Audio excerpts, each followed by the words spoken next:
Hello, everybody. Can you hear me? Nod. Marvelous. Yes, thank you. Thank you very much for coming.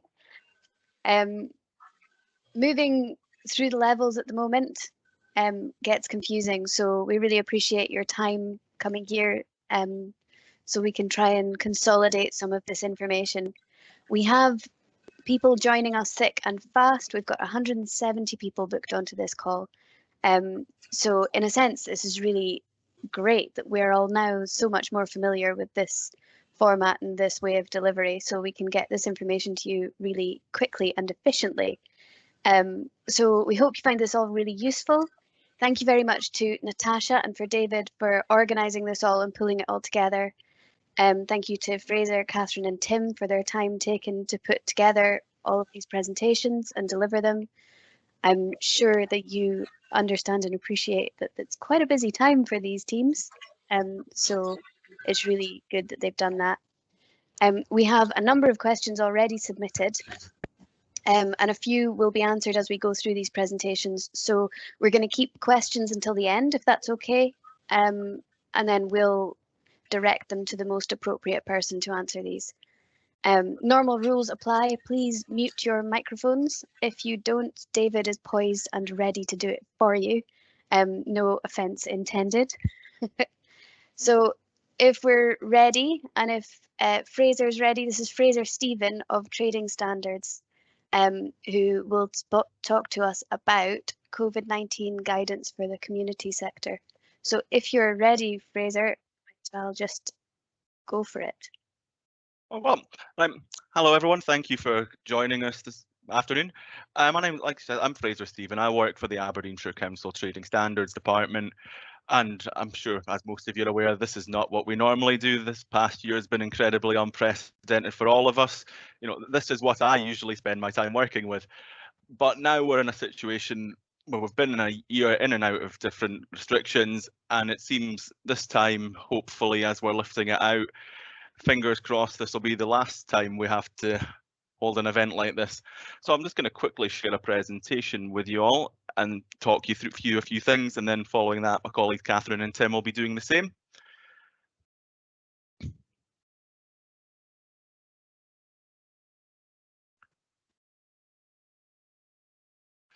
Okay, so the current legislation that applies and has done for most of the past year is the Health Protection Coronavirus Restrictions and Requirements Local Level Scotland Regulations 2020 as amended, which is a bit of a mouthful, so I'm just going to call it the coronavirus regs for the rest of this. Now, the important thing here is that in the first lockdown, there was an explicit prohibition on opening your community centre. This is no longer the case. There's at no level do you have to close a community centre, but I'm going to point you to a guidance document here on multi-purpose community facilities, and it's something the government published in December that very much mirrors the position that I've been advising people on throughout, that ultimately, while community centres can open to fit in with the sort of risk management, risk assessment that you do have a duty to do, you should restrict your activities that are to those that are allowed in other sectors. So, for example, we're currently in level 3, so you know, kids exercise can go ahead at the moment. That, you know, that's something you would be allowed to do. But until, you know, cinemas are currently closed, not for very much longer. So you wouldn't be able to run a cinema night. So that's kind of the position we would encourage, to sort of go on an activity by activity activity by activity approach to things and decide, is this something that can go ahead at this time? Is this something that we're going to have to do later down the road? And just sort of approach it from that direction. Fortunately, as we go, we're in level 3 at the moment, and as we go forth into level 2, there'll be less and less restrictions, and then hopefully soon after, the Scottish Government's indicated we'll be moving even further down, and they have, you know, indicated that they are considering removing certain things involving social distancing. But at the moment, I'm going to focus what I'm talking about largely on the change that's happening on the 17th of May, which is the move down to level 2. Because after that, while they are anticipating we'll move to level 1 and then to 0, they haven't confirmed dates for that yet. Those of you that are possibly joining us from Murray or the Islands, I don't know if anyone is, I'm afraid I'm sort of going to focus on that sort of move from level 3 to level 2. So bear with me on that. So important thing here, you're an indoor public space. So anything you do run, the gathering restriction would apply unless there's an exemption. So you can have 6 people from 2 households meeting indoors, and that goes up to 6 people from 3 households as of Monday. And there's a large number of exemptions for that. Your organised indoor children's activities, you don't need to keep to the household numbers. There is guidance on how many people you can do that with, but it's an exemption from that gathering restriction otherwise. So, as I say, be mindful of what your hall users are doing and what you want to have back. I believe Tim will speak about this a bit, but you possibly are going to have to prioritise and not be able to necessarily get immediately back to everything you used to be doing.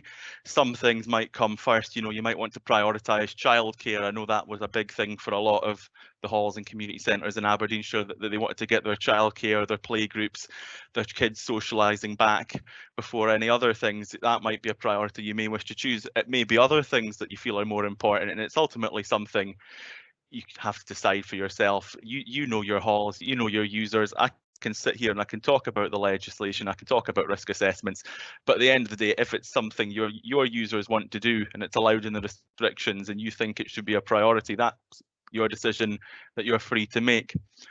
So on to the major changes that are coming in from the May the 17th.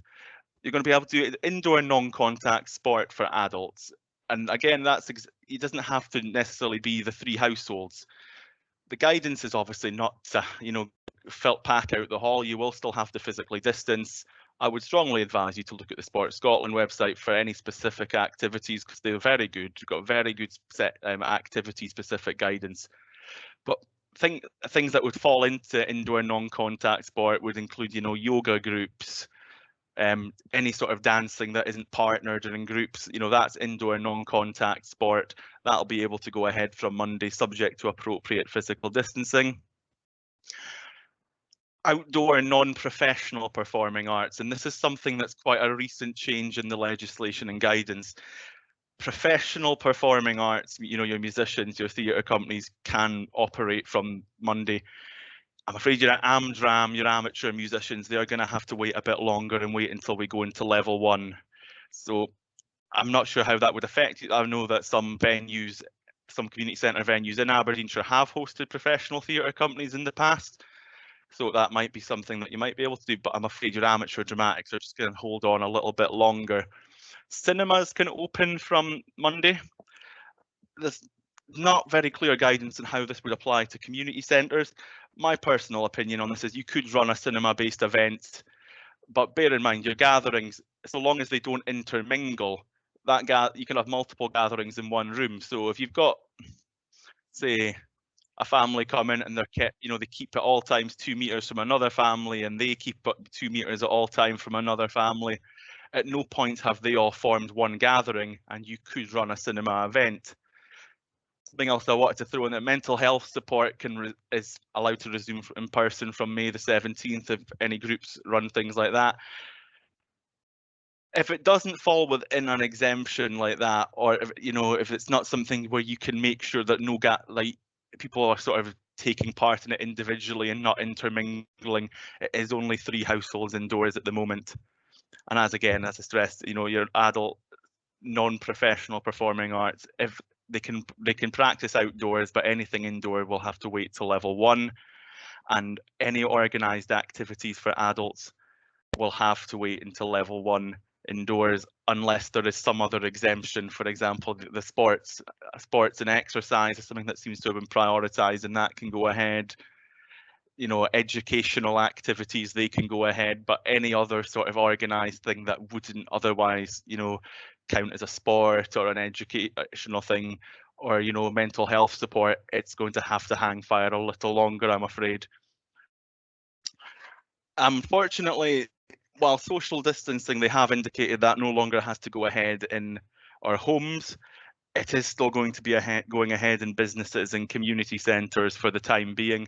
Hopefully that'll be changing soon, but I'm afraid I don't get told things much further ahead of the general public. But fingers crossed, hopefully that's something that will be relaxed soon. So you will have to have people continue to socially distance. And unfortunately, face coverings are mandatory in community centres. In the schedule of the regulations talking about face coverings, community centres are a specifically called out premises. And my opinion is, village halls and similar premises would fall under the definition of a community centre. And you will have to wear a face covering unless you're exempt from it for, medical grounds, or there's certain activity-based exemptions. For example, if you've got an exercise class, people can file in while wearing the mask, take them off, go through their yoga while the instructor guides them. Not something I've ever done personally, might have to after a year of being inside, and then put it back on before leaving the premises. Unfortunately, it is a mandatory thing. The premises are specifically called out. Face coverings will have to be worn. It is something the police enforce. I'm aware that a lot of people don't necessarily want to challenge the public, because I would sort of agree at this point, the people that aren't wearing a mask, they either have a genuine exemption, or if they don't, they might react adversely to being challenged. So we would sort of say it's a police matter if people are refusing to wear a mask, and we wouldn't say, oh, you have to engage with them. That's not at all what we're saying here. Maybe gently encourage people, fair enough.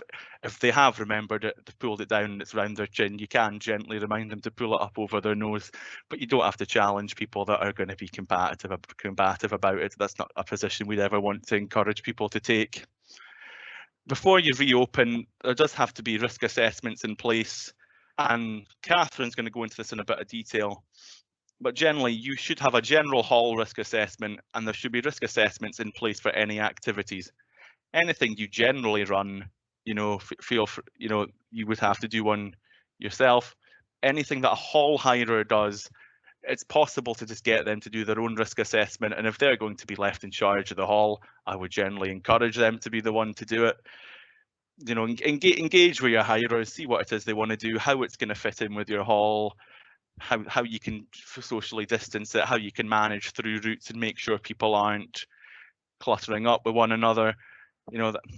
Just engage with them and make sure there is some risk assessment in place, because you want to ensure touch points are being cleaned. You want to make sure that people are not congregating in corridors. You want to make sure that access is maintained to the building. You don't want to have people just clumping up in various things because activities are running back to back and there's not been time to get people out, get some cleaning in. But anything else, please approach us if you have questions. It's a very difficult thing to just summarize in about, an hour and a half webinar, because the community centres in Aberdeenshire, they take on so many roles within the community. You do so many different things, and it's impossible for me to cover everything you could possibly be doing. We're going to have a Q&A at the end. If you've got specific things, please raise them and I can answer them as best I can. Anything else, just email us at psmg@aberdeenshire.gov.uk. It'll get filtered down to an officer. They'll give you a ring. They can run through what it is you're wanting to do, and figure out what you can do, when you can do it, and what would be the best way for you to go ahead, because every community centre is different. They all run different activities. You've all got different layouts.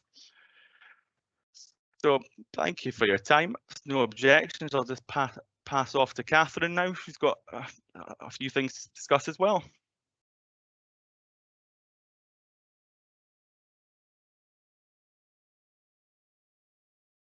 Thank you, Fraser. I'll just wait for Catherine to get all of her stuff ready. I'm hoping that she's definitely still here.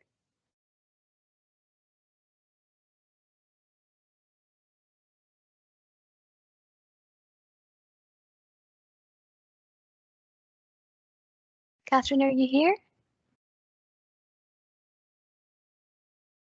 Wonder if she's been kicked out. Hello, can you hear me now? Yes. Sorry, I'd gone to mute. Okay, I'm just going to launch my screen.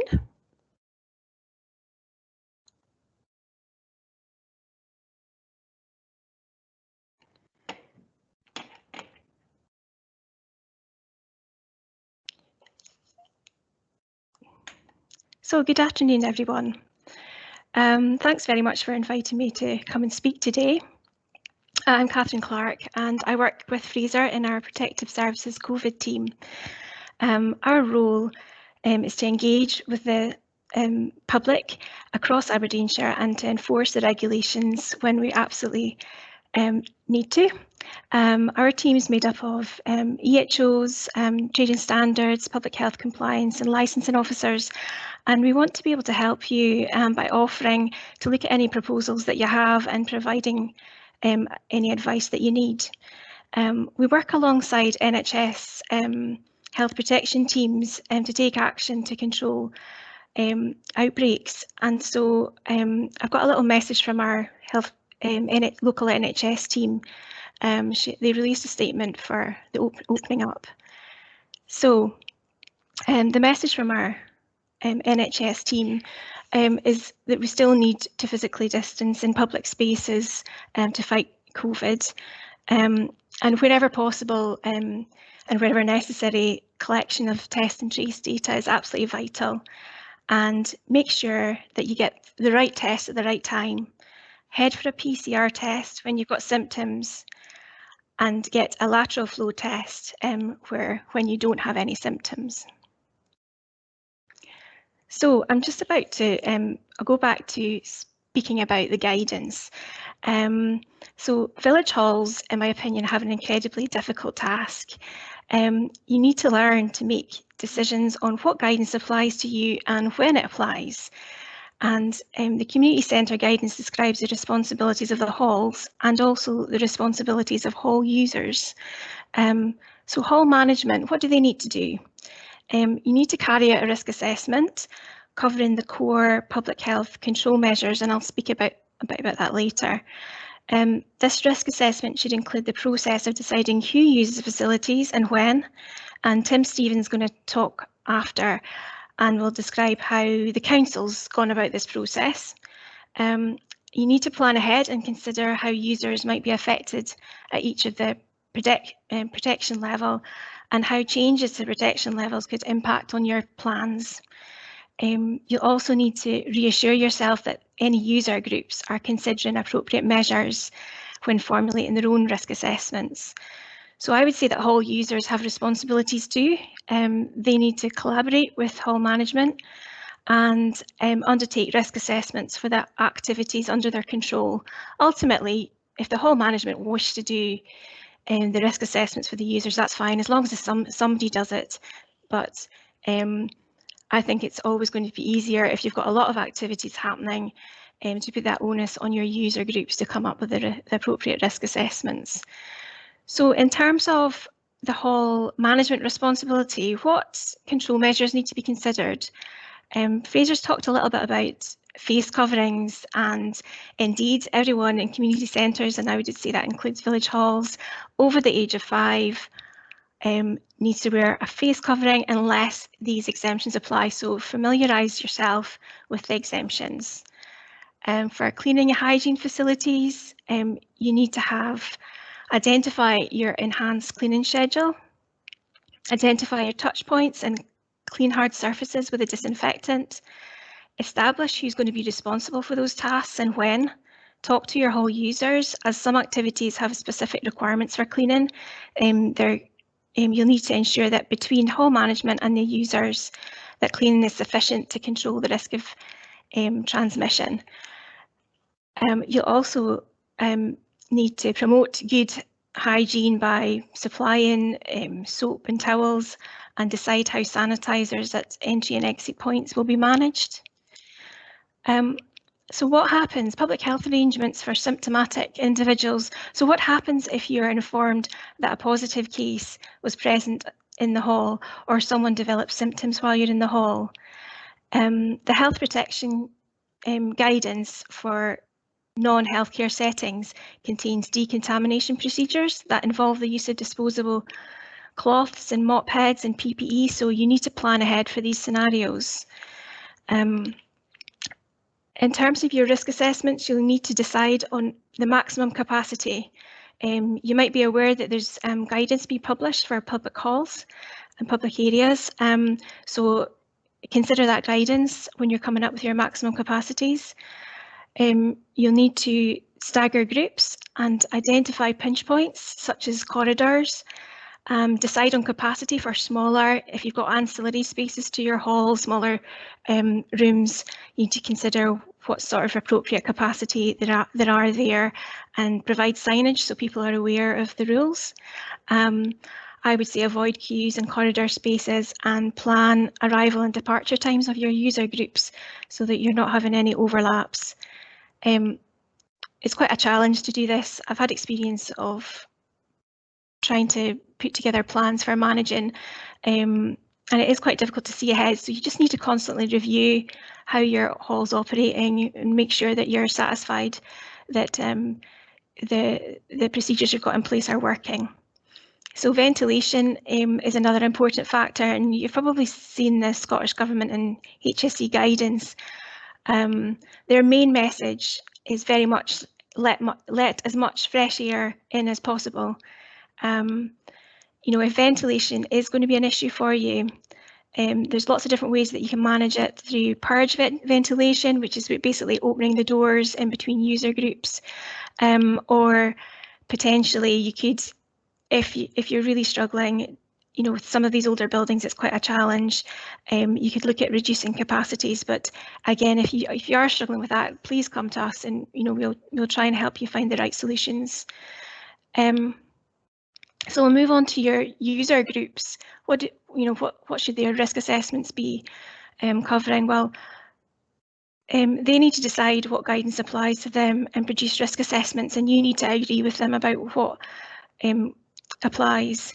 So look out for a crossover with Hall's own risk assessments. If you've got two risk assessments, you want to make sure that they're tied together nicely. There could be differences in such things as max capacities or distancing and cleaning procedures, and so you need to work with each other to find an agreement. There's such an amazing range of activities that go on in village halls, as Fraser said. So it's a real task to identify what guidance applies to each user group. If you've tried looking at the Scottish Government website and you're still not sure, then you can always contact us with your thoughts, and we can confirm whether or not we think you're going in the right direction with identification of the appropriate guidance. So some of the different sectors and different guidance, obviously you've got your education groups. Organise children's activities, a really good bit of guidance in terms of it covers a lot of the activities that you might be doing. Sports Scotland is a great website, covers almost all your sporting activities. The hospitality guidance, you might have cafes within your halls. Hospitality would be covered in the statutory hospitality guidance. And then you've got the separate performing arts and theatres and cinemas, and your events guidance. And I believe the events guidance is going to be updated fairly soon, so that's one to look out for. Obviously, these bits of guidance do get updated on a regular basis, so it's worth having a check. Each of the guidance has an updated update at the top, so you can take a record of when you've last looked at the guidance and see if there's been updates since you've last looked. So our role is to engage, explain, encourage and enforce. We're not operating a full assurance scheme, but we will try and explain the guidance if you're struggling, and we do urge you to contact us through our page, our email address at PSMG, with inquiries, and our team will try and help you and get back to you as soon as we can. Thanks very much for listening to me today, and I look forward to your questions. Thank you, Catherine. I am seeing questions popping in at the side, so we'll keep them till after Tim's presentation, but I am trying to keep a note of them. So if I find them, we'll hopefully get to them at the end. So Tim, are you ready? I am. Can everyone hear me okay? I'm just about to launch my presentation. Brilliant. Keep your hands and legs inside the cart. Can everyone see my first slide? Is that okay? I think everyone hopefully can. My name's Tim Stephen. Apologies because I know some of you on this call saw a very similar presentation back in the autumn of last year, so I've tried to adapt it. And I think one of the changes we've made is that what's perhaps made things a wee bit easier this year is that community facilities are actually broadly the same in terms of access, in terms of things like libraries and sports centres, which is what we predominantly open. So I think, as Fraser mentioned earlier, the legislation's tended to put a lot of facilities together, and actually it's the activity that you're delivering is becoming more important. Just a top slide there to run through some of the things I'm about to move through. In terms of service design, and again, this is perhaps based on how we've done it, and it seems quite strange to say we've now had to do it twice, because we had to do it last year, then we had to stop. We learned a few lessons from that, and now we're having to do it again. I think the first thing to put down there, it might seem a bit strange to say, what is it you expect one to deliver? Because many of you have probably got your regular program, and you might be thinking, well, what do you mean? It's what we normally do. I think a key thing we've had to learn is, because of the phasing approach, we've had to be very mindful that some people can't deliver things currently. A good example being some of the cultural groups and people doing amateur dramatics.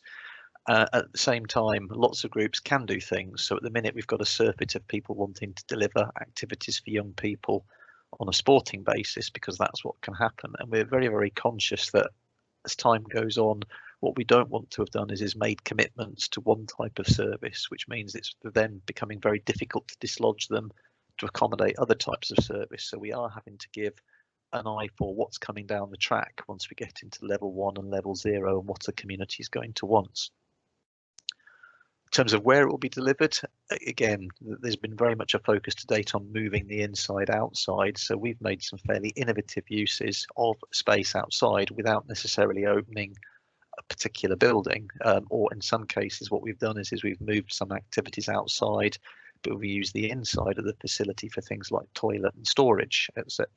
So we've had to rethink about how things might work, always with an eye to things might change in the future. Again, you know, we've had issues with usage of space, in that, as I'm sure many of you are discovering, sometimes the access and egress is an issue. And that's something that prompts people how they're going to run the space, which sometimes means user groups are having to use different rooms or different configurations. My colleague, or Catherine, just briefly touched on the risk assessments. What's the responsibility of the hirer and what's the responsibility of the facility? I have to say we've taken a fairly hardline approach, that we do the risk assessments for our facilities. If people are using our facilities, effectively renting them and wanting to hire them out, we very much put the onus in a helpful way in terms of them to provide a risk assessment to us of what they're going to do. And we very much work with them with our risk assessment, so that there aren't any daft things such as having different maximum amounts and having to have someone who's done a risk assessment and trying to bring in more people than our risk assessment allows. And we've always tried to be very helpful if people need some assistance in writing a risk assessment. But I think the view we've taken is, because an organisation, if it's a football club or a community group or a uniform group, is taking ultimately responsibility for the delivery of an activity, it's very important that they go through the thought process of how they're going to deliver it. And in a lot of cases, some of those organisations, and uniform groups are quite a good example, have probably better advice in terms of what they should need and how they should do risk assessments than we could necessarily give them. And it is sometimes just a case of cross-matching those risk assessments. I think it is important, you know, we've had to be fairly firm and say to people, you know, you are responsible for your activity. I think one of the words of caution I would put to those of you out there that are running halls is we have had incidences where people have almost tried to lobby us as facility owners and tried to get us to agree things that really aren't right, or put bluntly, aren't in either the spirit or indeed the legislation that Fraser's run through. And there's been an element of trying to sort of say, if you're the council, if we can get you to agree our risk assessment, even though it's blatantly illegal, we can carry on. So some examples we've had is people trying to get in advance of some of the social distancing requirements, some people trying to do contact sport and trying to find a way around it. We've had some groups that aren't formal, that are informal, trying to say, well, we're actually going to organise an activity, and even though we're a group of families, this means we can get around the rules. And we've had to say to people, unfortunately, it is your responsibility. You have to do the risk assessment, and there's an element of us looking at those risk assessments, not necessarily to say that's right or that's wrong, but just to check that they're actually legal, for want of a better word. And I think that's an important piece of advice I'd put out there. In terms of the building assessment, for those of you that haven't opened, again, there's some straightforward things that I think are worth checking. Legionella electrical inspections and heating inspections. And this sounds daft, but people would be amazed, especially after the winter, about how many issues even ourselves as the council have found when we're going in after a relatively tough winter, looking to make sure pipes are still unfrozen, that everything's working. And there have been a few panics behind the scenes as we've tried to get facilities open and found things simply aren't working because they've been closed for a wee period of time.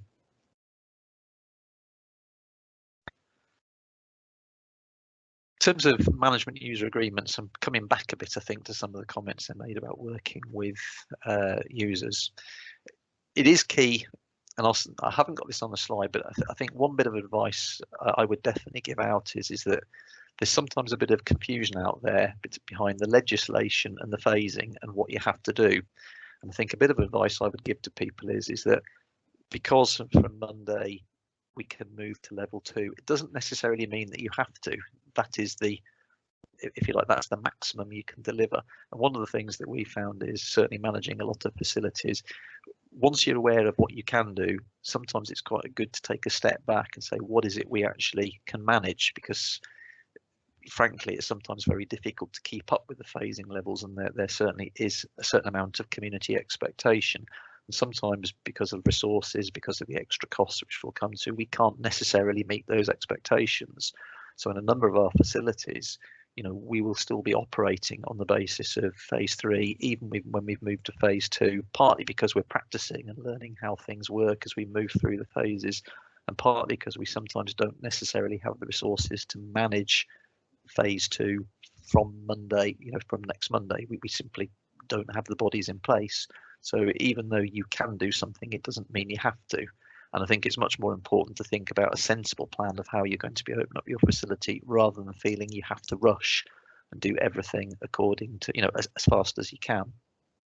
And in terms of that, I think when you're working with the committee, certainly if you're running voluntary or church halls, it's a very good idea as a committee, bearing in mind that you will be taking responsibility of the building, to have that discussion, looking at what's actually manageable by yourself, and make sure you communicate that. Because if I can be candid, we've had a lot of pent-up demand, certainly for young people's sport, which we haven't been able to necessarily meet there and then straight away.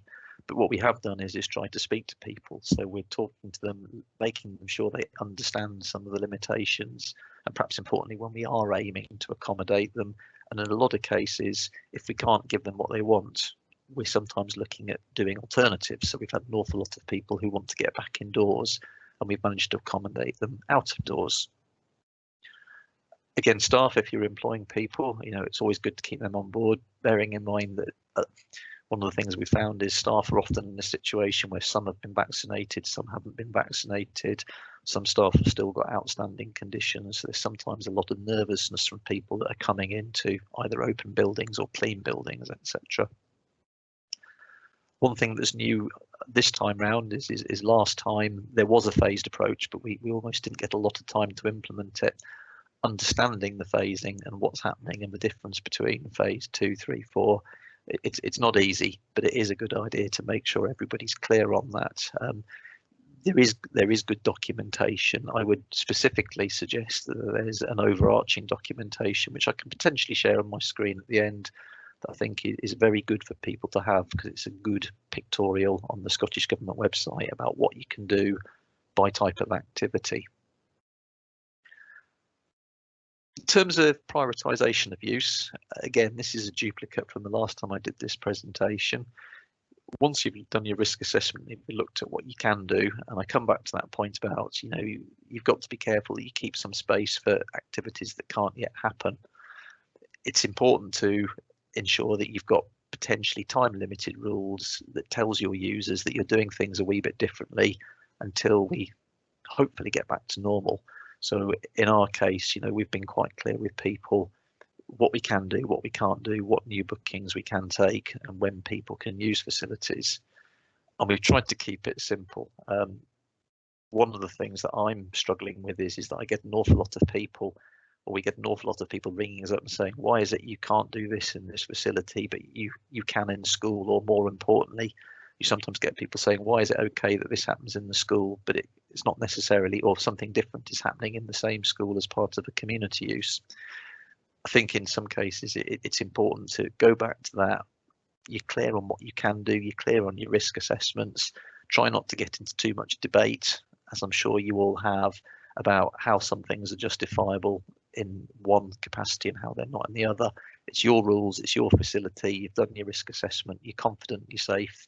Keep it simple, keep it straightforward, and keep developing it.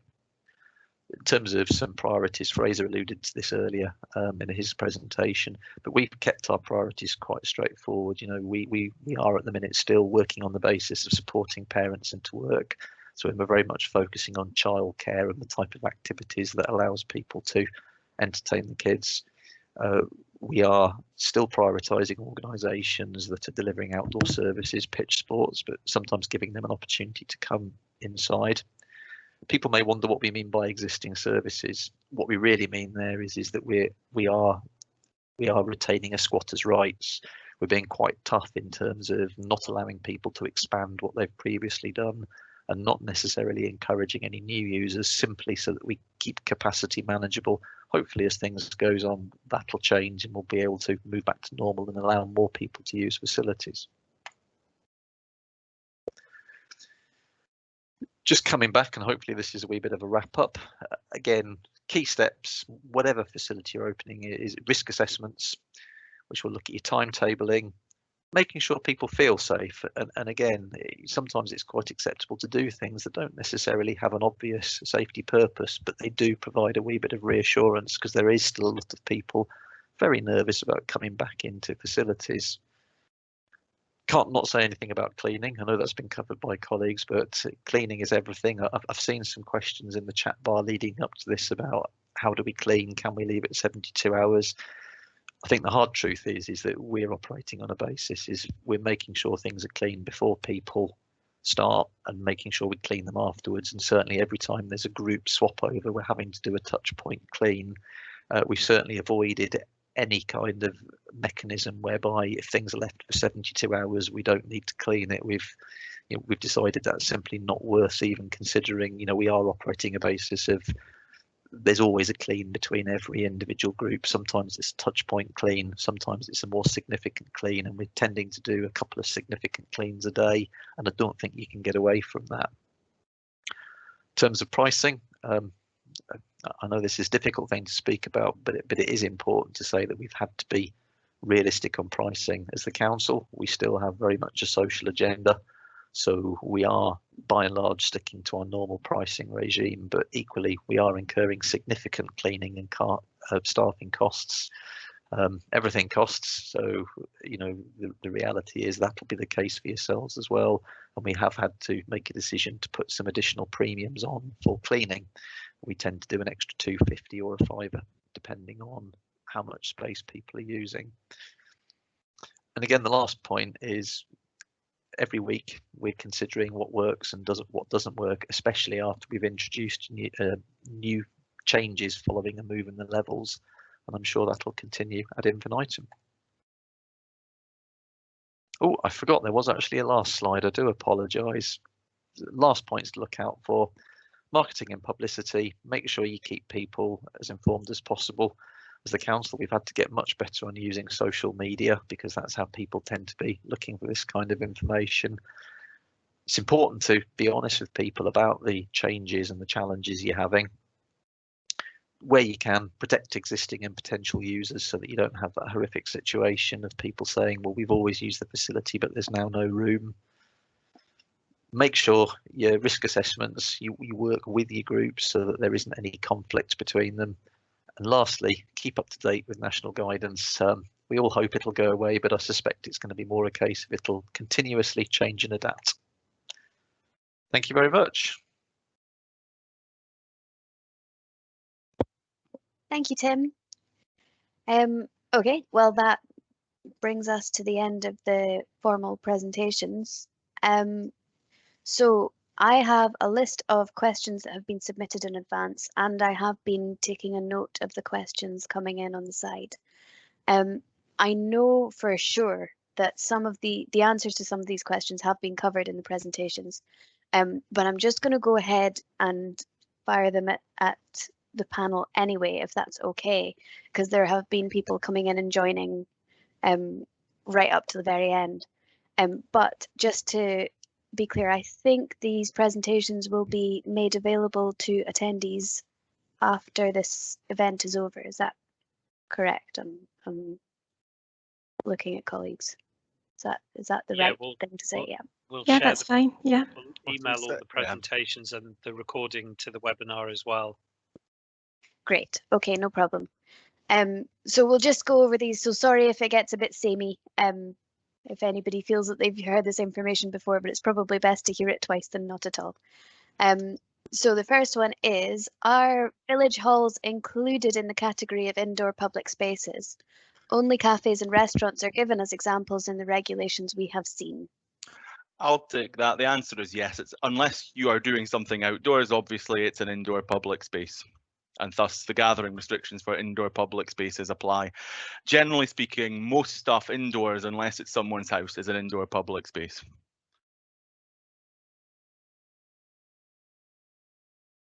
Perfect. Okay, that seems clear. Are there limits on how many people from how many households can attend indoor exercise classes in village halls after the 17th of May?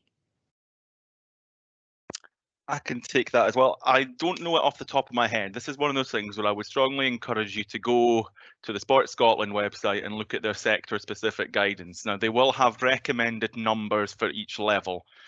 There is not a regulation-based requirement for numbers if it's an exemption to the gathering rule. So like indoor exercise, it doesn't follow the gathering restrictions. You can go above your number of households, but there will be an amount in the guidance that they recommend you keep to, and I would sort of recommend engaging with that guidance as much as is possible for you to do so, and don't just pack the hall out. If say it says 10, then you have 10 people. That would be my advice. But I would go and look at the Sport Scotland website, look for what activity you want to run, and look at the specific guidance for that. Perfect. And I see David just put that in the chat bar as well. He's so efficient. We have a residents group who run a small mother and toddler group from the community hall in Chapelton. There has been no group since March 2020, but they are eager to get started again. So we would like information on how to move this forward. I'll just jump in again on that. It would be an organised indoor activity for children. And like I'm assuming it's intended for the toddlers to interact among one another. So like the toddlers obviously don't need to physically distance. The adults will need to maintain the 2-metre physical distance. And they say, you know, keep a 50% ratio of adults to children, which for a mother and toddler group is ideal because the mother's going to be there with 1 or 2 toddlers. And we just sort of recommend keeping the group sizes. So at the moment, they're saying in level 3 about 10, level 2 about 20. So, you know, it's something that can be done. It's an organised activity for children, especially if it's a regular thing. Okay, thank you. Inch Community Centre has been closed during the lockdowns, and I would like to know what plans are in place for the reopening of the facility. What work needs to be done, and is there a timescale that all groups using the facility can work around? Will the user groups be contacted direct with information, and is there any assistance available in the short term to help offset substantial added costs we incur obtaining alternative accommodation?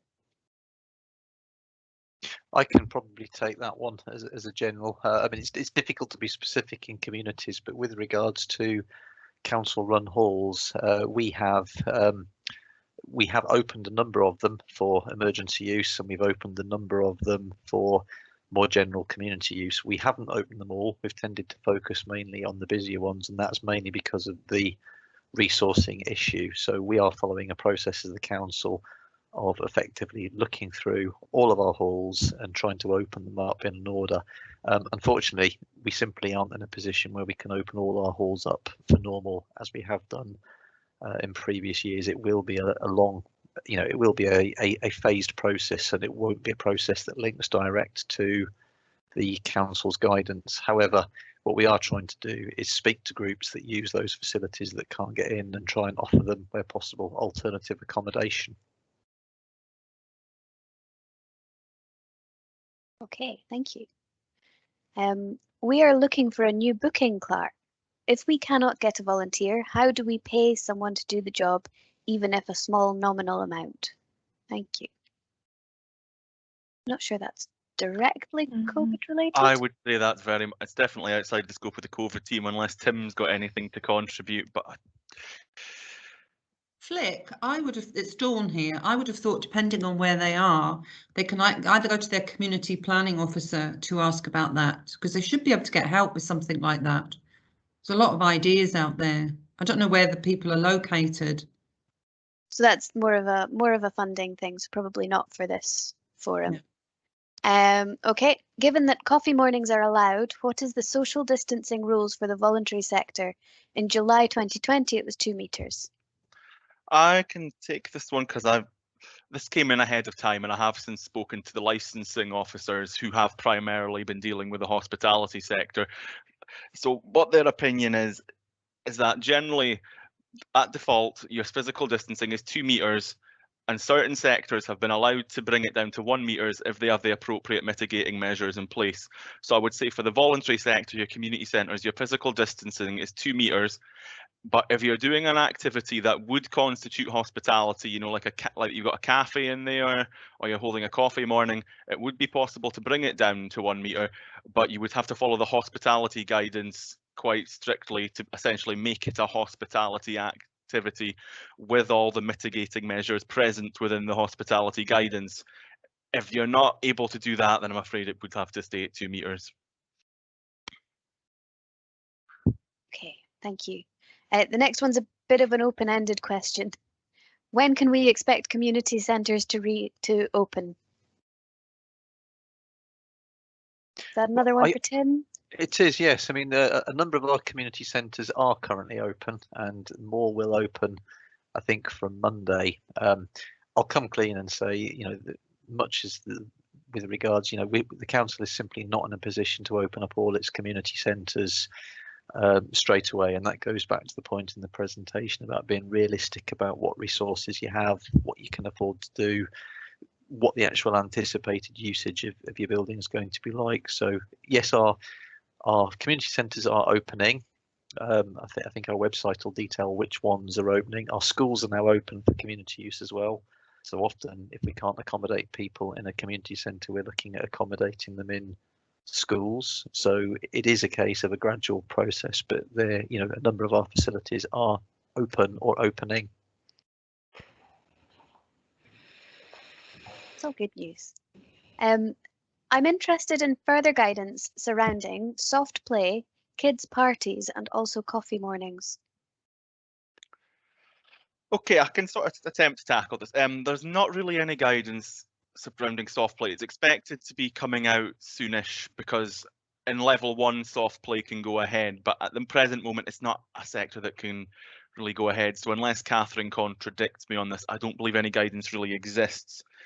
Kids' parties, if you look, the general protection level guidance does mention them in level 2 at the moment, and what they would generally say is that while children under 12 don't have to physically distance, they do count for the number of households meeting indoors. So from Monday, you're still going to be restricted to 3 households worth of kids. There could be some exemptions for this, depending on what your children's party would otherwise constitute an organised activity. So say, for example, like a sports club ran, like, I don't know, 5-a-side games for kids' birthday parties, and you took a bunch of kids along to that. That would constitute an organised activity, because, you know, there's an element of organisation, there's an organiser, there's an activity basically, and that wouldn't be subject to the 3 household limit. But you then couldn't then take all those kids along to a restaurant or you know, have like a meal in a community centre or whatever, because that wouldn't be an organised activity. So it would really depend on what format you saw the party kind of taking.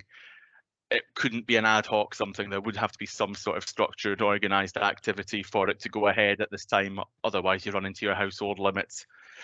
Coffee mornings, as they've been mentioned, generally they can go ahead. You can eat, you can serve food with no alcohol indoors at the moment up until 8 o'clock. The time on that is changing, and the ability to sell alcohol, if that's, but I would discuss that with the licensing board if that's something you really want to do when we move into level 2. But ultimately you can do it, but keep your physical distancing, and we would strongly advise you. There's not a mandatory thing for Test and Protect unless you're a hospitality sector, but we would very, very strongly advise you to take details as if you were, just because you're going to have a lot of people eating in close proximity and taking the mask off. Yep, absolutely. Okay. Do you currently have a timeline for allowing indoor live events, e.g. theatre, music, etc.? Well, the First Minister did announce changes to this on Tuesday. I believe from Monday there are some provisions for indoor live events. The event guidance is quite complicated, and ultimately what it wants you to do is to come and engage with us. So this is really one of those things, depending on what you want to do, I would get in touch with the PSMG and discuss it with us and see what you want to do, because at the end of the day, the events guidance is going to tell you to do that anyway. So rather than try and answer all possible scenarios right now, I would say get in touch with your specific idea and you can discuss it with an officer, and then they can give you more tailored advice on that one. Great. So when we're saying PSMG? PSMG at aberdeenshire.gov.uk, it's basically the email address that's being used to distribute work between trading standards, environmental health and licensing, who are all taking on various COVID inquiries. Perfect. Okay. Can we, as a hall, advise people on when they can resume classes, i.e. circuit training for adults, or where should we direct them? Thanks, David. I can hop in on that as well.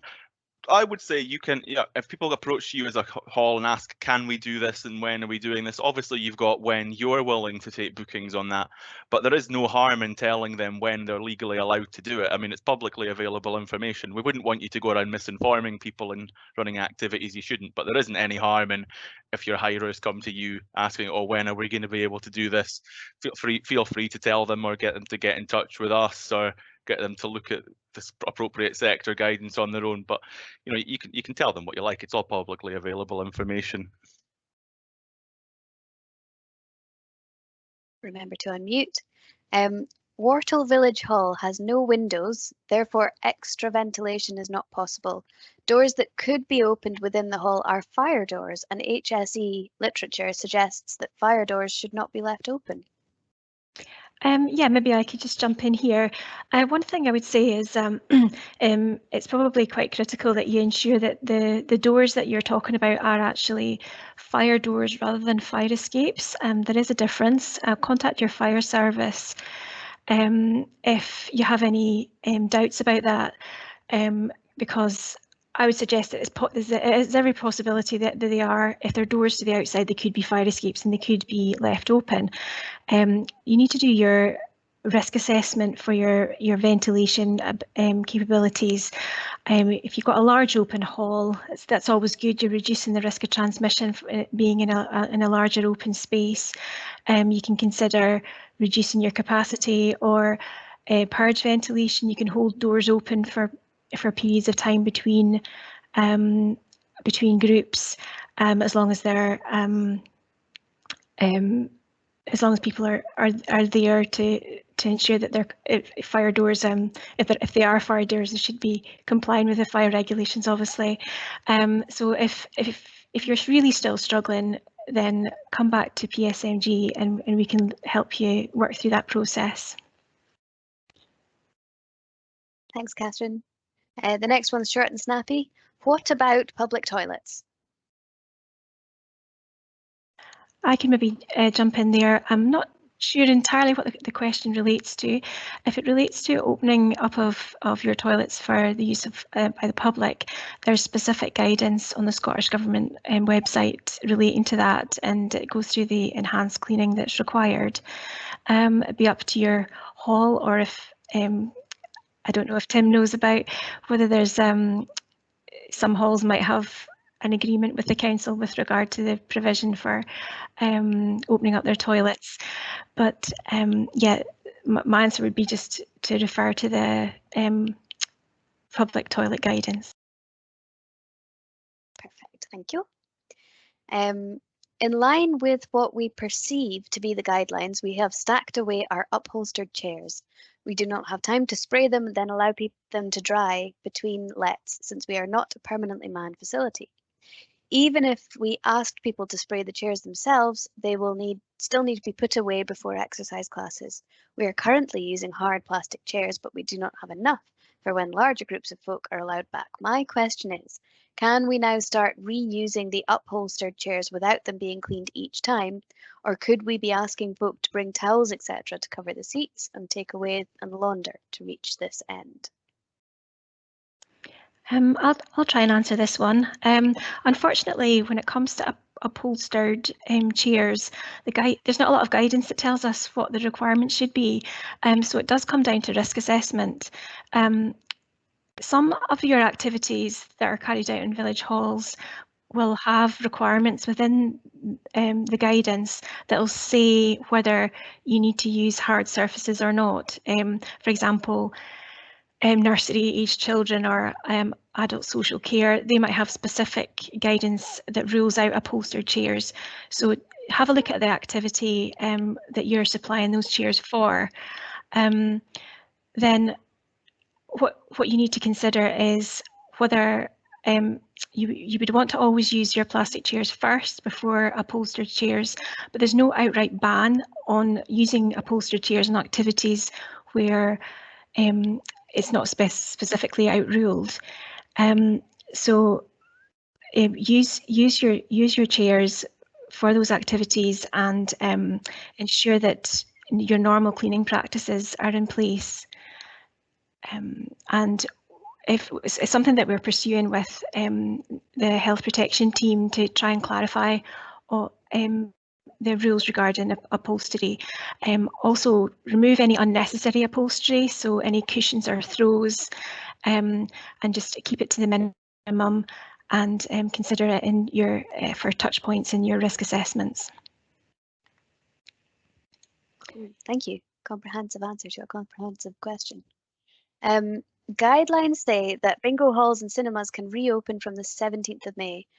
Or our bingo clubs say that as they play bingo at the hall, should they be allowed to restart then? My answer is we are not a bingo hall, but a village hall, and should be following the guidelines for social gatherings, i.e. 6 people from 3 households indoors from early June. Current but subject to change guidelines. Please could you clarify? I'm happy to jump in on this. My personal opinion, it would be you could run bingo so long. Have I frozen? No, there we go. Well, you could run bingo so long as you don't then create a bunch of gatherings. So you could have multiple tables consisting of like a permitted gathering size. And this is the problem with a bingo group. They then couldn't interact with one another. So if they were able to do that, they could go ahead, because there is nothing actually prohibiting you from doing it so long as you don't create one large gathering. However, what I would also jump in and to sort of echo what I'd said earlier and what Tim said, if you don't feel comfortable running it at this stage, or you don't feel it's really a priority because of the amount of cleaning that would be involved, the amount of organisation, you don't have to run things. Just because you are now allowed to run certain activities does not in any way put you under an obligation to run them if you feel that that wouldn't be appropriate for the level of safety, the measures and the prioritizations you want to put in place. Okay, thank you. If there is a gap of 72 hours or more between events at the village hall, is any COVID-related cleaning still required, or can we revert to our usual pre-COVID era cleaning regime? I can. I think I'll let you go, Tim. You kind of covered it already in your talk, but maybe you can repeat what you said, because I agree with what you've said. I mean, the short answer is that we would advise against people sort of leaving a hall fallow for 72 hours. You know, I think we took a look at that and we had a few questions ourselves and we decided it simply wasn't appropriate. What you can do is if it's left for 72 hours because it's over the weekend and there's no bookings, you can do a clean before restarting. But I think that the harsh reality is that whether it's a COVID clean between groups or whether it's your standard clean that you would do in your hall before opening up that you'll probably do forever, that still has to maintain, that still has to be compliant with the COVID standards. So on the basis you would always have to give your facility a clean even before COVID. I think you would always need to have, you know, a reasonable clean before someone starts, irrespective of the amount of hours before the last clean or the last user. Okay, thanks, Tim. The next one to me, as the kind of uninitiated, seems a bit cryptic, but I'm hoping one of you guys can help. It just says estimated date we can start back, and then in brackets we are priority 3. I'm afraid I don't really know what the question means. I'm afraid if somebody wants to jump in the chat bar, speak up and say what that would mean, we can attempt to answer it, but I'm afraid I don't really know what that means. Great, okay, it sounds like Star Trek to everybody else as well. That's cool, thank you. Okay, so what are the council doing for businesses which are still shut 15 months on? How does it coordinate organised activity, in inverted commas? I'm a little bit perplexed by that one as well. Anybody any the wiser? I mean, I'm not qualified. Sorry, it's Tim, Stephen. I don't think I'm qualified to answer a question on, you know, the direct economic support. There isn't, unfortunately, anyone from economic development available. However, you know, certainly from a hall perspective, you know, we have a number of commercial operators. If they've been pre-existing clients, you know, we've been trying our best to accommodate their needs if they're using some of our facilities. But unfortunately, much more than that, I can't really say. I can jump in and I guess we've got all the booking details for the webinar, so I'll contact the person who submitted the question direct just to find out some more details, and then I can put them in touch with the relevant person in economic development. Great, perfect. We've got a follow-up question in the chat bar. I have been noting the questions in the chat bar, by the way, so I'm getting to them. But we've got a follow-up query on the bingo. Just lost it again. About the number of households within the hall at any given time for the bingo. If you could go back to that, Fraser, that would be good. Difficult question to answer. How big is a hall? How long is a piece of string? Like I said, the gathering restriction means you can only have a certain amount of households in one gathering, i.e. at one table, even still socially distanced at a time. So you could have as not many of those as you were able to keep 2 meters apart, keep from interacting within your hall, and that would very much depend on the size of your hall. It would very much depend on your ability to stop them from intermingling, and I would also strongly encourage you to look and see if there's guidance on the bingo hall sector. I'm afraid it's not something I've really come up. I haven't really been asked about it, but if there is specific guidance on the bingo sector, I would advise you to consult with that. Yeah, maybe I could add, I do believe there is specific guidance for the bingo sector, and also you should have your maximum capacity calculations carried out as part of your general risk assessment anyway, so a hall should be aware of what their maximum capacity numbers would look like.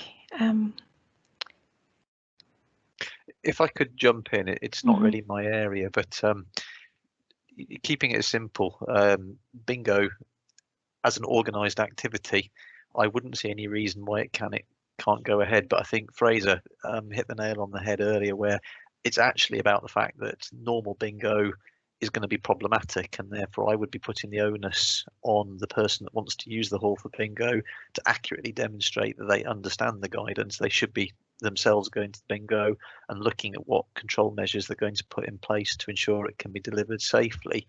And there is a bit of a job for the hall committee to check that they're happy that their risk assessment for that activity is appropriate. And bingo is one of those difficult things because there's an analogy to full contact sport. You know, a lot of people are having to adapt their risk assessments, do things inside, to make sure, for example, basketball is done on a non-contact basis, which is actually quite difficult. And I think, we've had to look at their risk assessments to make sure that they, that's actually happening and that's actually reasonable. Once an organisation wanting to deliver bingo has gone through that, they may well make their own decision that this isn't the time to deliver it, as it's going to be a very different experience to what they would perhaps want to do when they set out. Okay, thank you. This one's a nice specific one. Is there a date for returning to the community space at Mern's community campus for our preschool group? I think that's a Tim one. As a general rule, for all our schools are now open for business. I think there was a couple of queries on the chat bar. So our schools are open in the evening for community bookings. The only caveat to that I would say is that at the same time as opening schools for community bookings, we're also having to accommodate the statutory curriculum. So what that means is, although schools are open, it would be an individual negotiation, and in some cases people haven't been able to access their normal times simply because that hasn't been compatible with the school. Now, I can't answer a specific question with regards to Mern's because I'm simply not familiar with that particular site, but what I can say as a matter of principle, schools are open. Unfortunately, we can't necessarily go back to normal. We're opening to the community a wee bit later, for example, to do cleaning. We're not necessarily allowing after school activity to mix and match with community activity, and a number of groups that would access facilities during the day can't necessarily access them during the day because schools have taken over space for social distancing. But what I can say is that there's no reason why organisations can't have discussions with individual schools and facilities, because there's no policy reason why they're closed. Okay, thank you. So I'm now on to the chat bar questions. So I'll run through all of those. If we get to the end of those and yours hasn't been answered, then that means I've missed it. So we'll try and remedy that at the end. So the first one is nice and simple. Do the 2 metre distancing still apply? Yes, unless I did briefly mention earlier, potentially for certain hospitality things, or if your community centre has a cafe, you could use the hospitality guidance and the large amount of mitigations I would add to bring it down to 1 metre. Otherwise, it's 2 metres, and if you look at a lot of the sports guidance, it's actually more than 2 metres for some sports is what they're advising. So I'm afraid, yes, social distancing is still in effect in community centres, but with the announcement that it's no longer going to apply in people's homes, I would, this is very much a watch this space question and keep an eye on the Tuesday briefings. Okay, good shout, thank you. The next one is in between groups in the hall, can we leave 72 hours? Do we have to clean between events? And I think that's been answered already, and it's pretty much a yes, but obviously you were anyway, right? That's correct? That's still a yep. Mm-hmm. Yes, that's right. Okay. When are the council expected to allow groups back into schools, for example, to girl guiding groups? I think that's probably one for me. We are, again, subject to the caveats I mentioned when I was last talking about schools. We are now open, and it will depend locally on whether your school or community centre can accommodate, but certainly uniform groups, subject to the space being available, we can accommodate, although that doesn't necessarily mean that there won't be an issue in individual cases. Okay, yeah, that piece of string thing again, yeah. During the last relaxation of regulations, we prohibited access to the kitchen. Should we relax that restriction? I think maybe I can answer that one. I would say that you would need to establish the capacity within your kitchen without knowing the size of it. I presume that the restriction was perhaps due to the fact that you weren't using the kitchen, or you felt it was too small or didn't inadequate ventilation. So I think it would go back to you doing your risk assessment and deciding is it an appropriate place to be working in and how many people should be there. Okay, thank you. I have just been in a meeting where a group was wanting to book a council village hall for a face-to-face meeting, wanted tables and chairs and access to a kitchen. The meeting is for the beginning of June, face-to-face, and a big village hall for space. Do we have any idea when we can start giving the public groups and communities any idea about when we might be able to progress?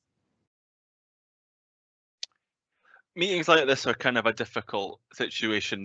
If you look in the regulations at all stages, there is an exemption to the gathering restrictions where it's for a work purpose. So that I think you could easily put forward the argument that a work meeting is exempt from the gathering restrictions. However, the guidance is still very strongly to work from home where at all possible. And a lot of these meetings, I believe they can be done over Zoom. I can understand people wanting to go and do meetings in person. I've not seen my own colleagues very much in person in over a year. But the guidance is very strongly in favour of doing these from over Zoom or other medium where possible. I don't think anything necessarily prohibits it going ahead, but I would really consider whether or not it's something you wanted to go ahead with. Sorry, that was me, Fraser. It's a substance misuse, mental health network. So although it's work related for me, it's actually different for them. So actually it's not really, it's work for me, but not for the people that are coming along. So yeah, I don't know. Oh, so like a support group essentially. Yeah. Well, it is a support group, but it's also, we plan actions and things for the future. And I think someone else asked that question, you know, does mental health and substance misuse have a priority sort of thing? The presentation is going to get circulated, but it is one of the major changes in level 2. Mental health support and similar groups can meet in person from Monday, basically. So I would say that, you know, substance abuse would probably come under the umbrella of that. Thank you. Perfect, thank you. The next one's intriguing. I have been told I can restart my education, in inverted commas, courses by trading standards. What is the council position on making halls available? Very fascinated to know what the education is. Well, unfortunately, I think this is for Tim. I would jump in and say there's a lot of things that we would say, yes, that's legal, but that doesn't mean you have to do it, and it doesn't mean somebody else has to necessarily provide you with a venue. So I will allow Tim to answer the question on if a venue would be available. The short answer is yeah, we you know, there's no reason why we couldn't accommodate the booking. And we have had a number of bookings, and we've certainly been working with a number of agencies that are delivering education, either adult or in partnership with schools. I suspect the access is probably a practical, is your local facility open? Can I actually physically get access to it? Is there space? But there's no policy reason why we would not accommodate that. It may just be, well, I don't know the specifics, but it may well just be practical reasons.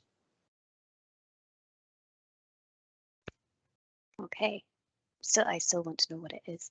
That's because I'm incurably curious. So the next one is, our pavilion is in the local public park. Our organisation has a lease for the public park. If groups, individuals ask us for about having an event in the park, what is our responsibility, if any? And what is the responsibility of individuals and groups in terms of contacting park and landscaping services?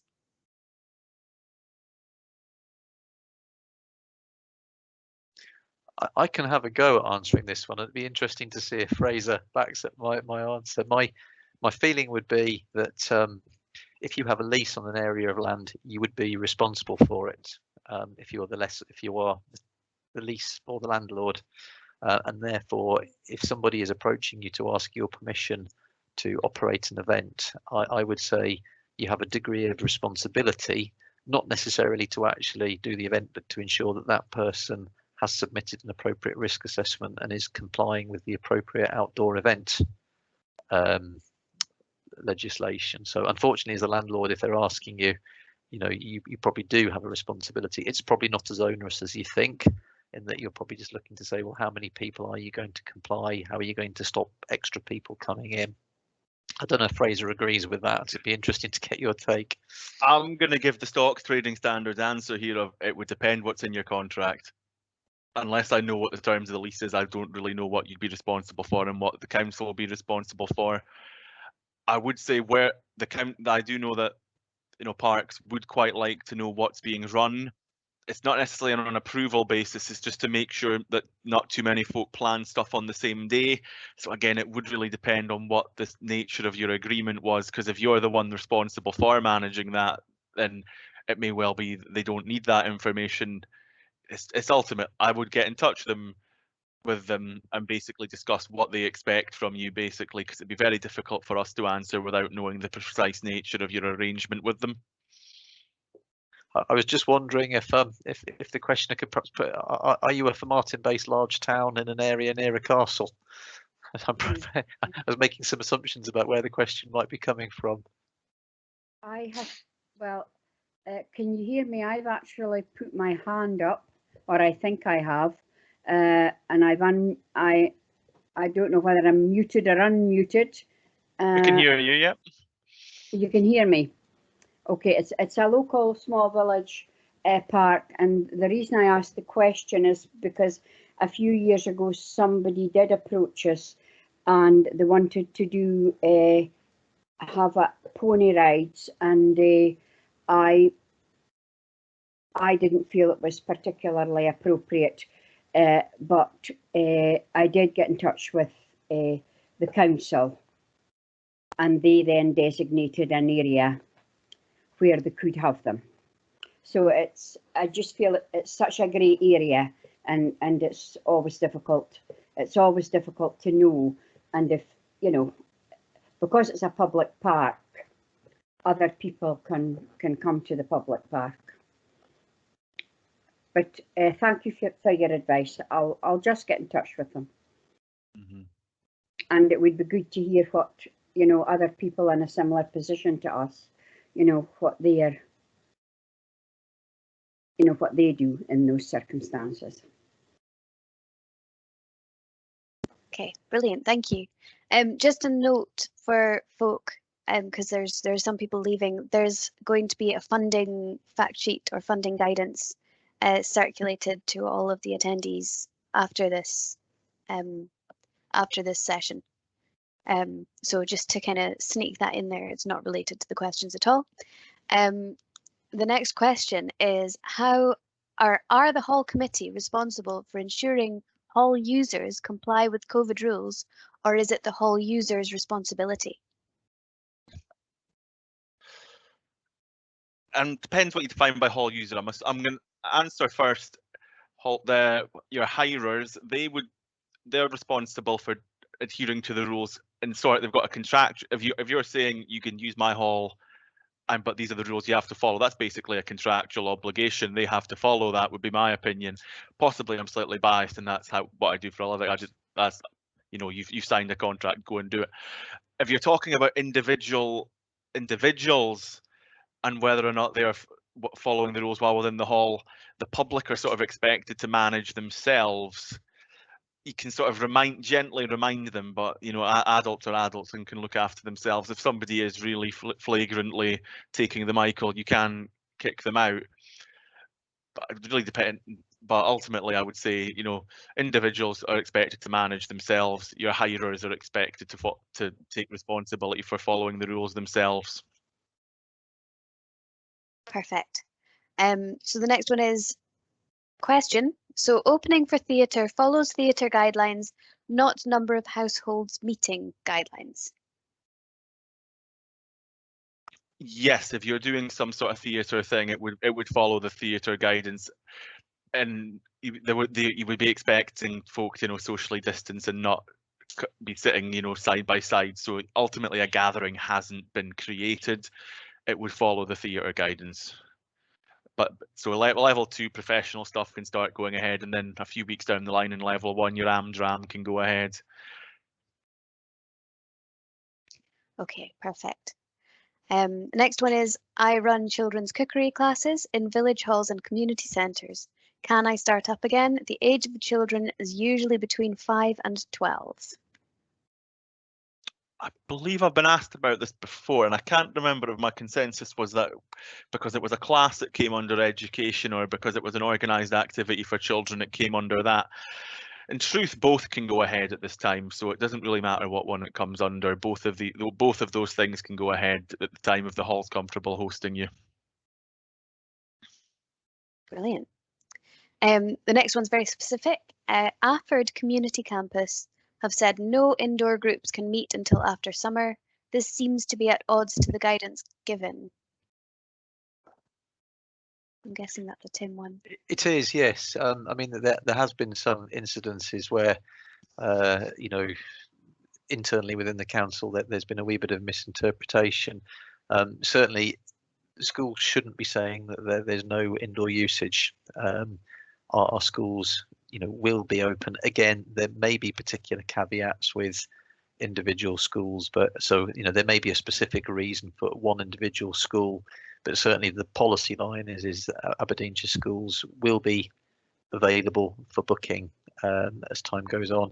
I will make a note to speak to a colleague about Afford to check to see where that's come from. But certainly, you know, there should be some usage of Afford Academy in the near future. It's probably worth highlighting that, you know, just as an example, the pool and community wing of Afford Academy are currently open, so there is definitely community activity on, you know, managed through Live Life Aberdeenshire staff. Brilliant. So the building's definitely alive. The next one is, we run a small village hall which has a risk assessment in place. We were open for some time last year and our procedures worked well. Our risk assessment is detailed and outlined responsibilities of both hall committee and user groups involved. Is it therefore not enough for the user group to have written confirmation that they will adhere to our risk assessment rather than to have to duplicate with their own risk assessment? I don't know, maybe I could answer this one. What I would say is, depending on the activity, they would need to be reassured that the hall risk assessment covers that activity. So specific, they'll need to look at the guidance relating to that and ensure that any risk assessment that covers that operation is adopted by them and is appropriate for what activity they're carrying out. Awesome. Sounds sensible. The next one is very specific. I'm not sure if we'll get an answer to this here today. Is there a date for the reopening of the Invercaran Resource Centre, a very well-used centre for organised activities for older people?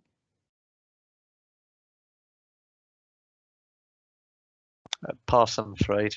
Pass. Yeah. I don't even know who anybody would contact for that particular one.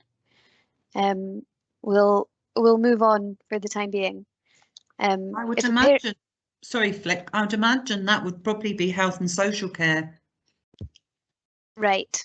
Question, because it would be probably a care facility actually, and I think I was engaging with Jane about that, Jane Mitchell from K&M, because there are a number of different venues where people who are more vulnerable, you know, would have been going along to be supported, and you know, I suppose that's the question. Maybe we could go and find that out at some point as well between us. Okay, super, no problem. I'll move on quite quickly because I think we're rapidly approaching the end of the session. If a parent and toddler group resumed, do the parents have to wear masks even when they are 2 meters distant? In a community centre, yes, it's one of the premises listed as somewhere where you have to wear a mask unless there's a valid exemption, which involves like eating or exercising or some sort of medical exemption. Just sitting there chatting wouldn't constitute an exemption in and of itself. Okay, I think we've got some similar ones. We've got a few on committee meetings. So there's one on when are group meetings like community AGM able to be held inside? Can committee meetings start again in person, max 14 people? And WI meetings with 20 members, can they go ahead? I would take that as two separate things. Ultimately, I would say the hall meetings would possibly constitute work, and as I discussed earlier, work meetings would be permitted, but the guidance is still very much to work from home where at all possible. So you could hold a work meeting related to running the hall within the hall, and it would be a work meeting, but we could really strongly encourage you to do it remotely if at all possible. Women's Institute group, I would very much depend on the specifics of what they were planning to do. I would say it would count as an organised activity for adults. Unfortunately, that's down in level 1, so possibly not long after the start of June is when they're hoping to go down to that level. Unfortunately, unless there's some sort of exemption like, oh, it's educational, oh, it's an exercise class, all that, then it would be restricted to, we're stuck with the gathering restrictions, and you can only have 3 households. An organised activity for adults, you're waiting till level 1 at the moment. Okay, that's helpful. The next one is, our hall has an air source heat system which distributes warm air via fans. We plan to pre-warm the hall in advance of sessions and switch off the heating during the session. Is this okay? Hi. My opinion is when it comes to any sort of mechanical based ventilation system, you should probably just speak to your engineer to assess the system. So go back to whoever installed it and get more advice from them.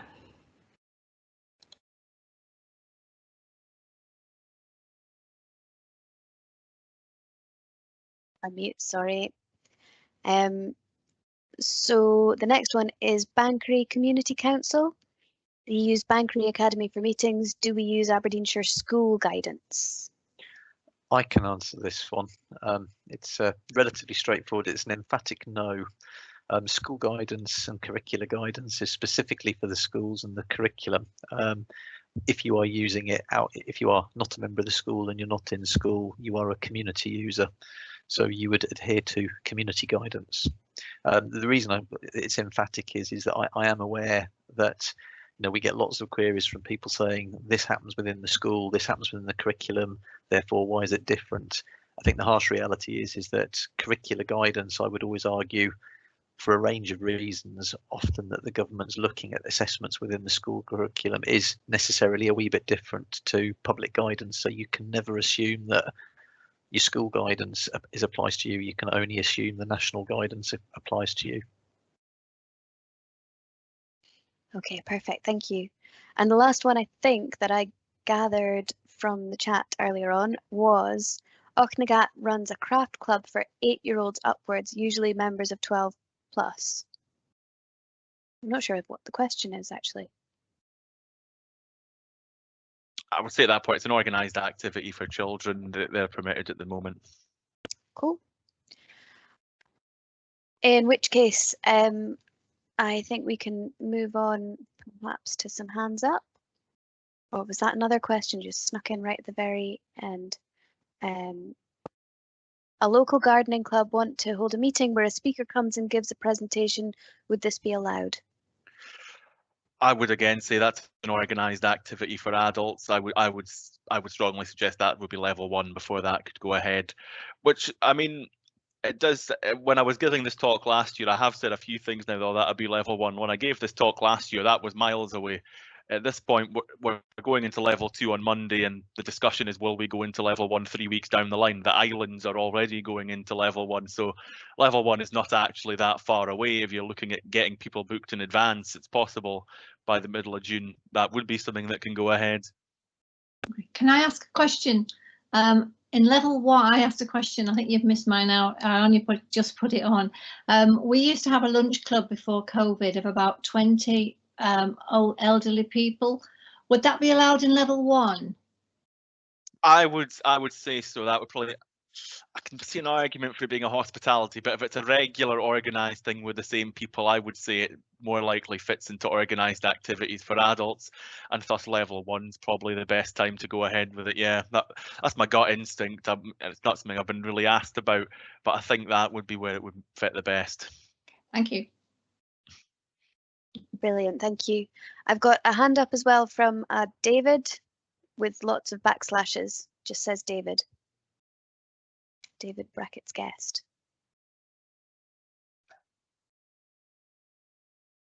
You're on mute, David. I can see you, but I can see you speaking.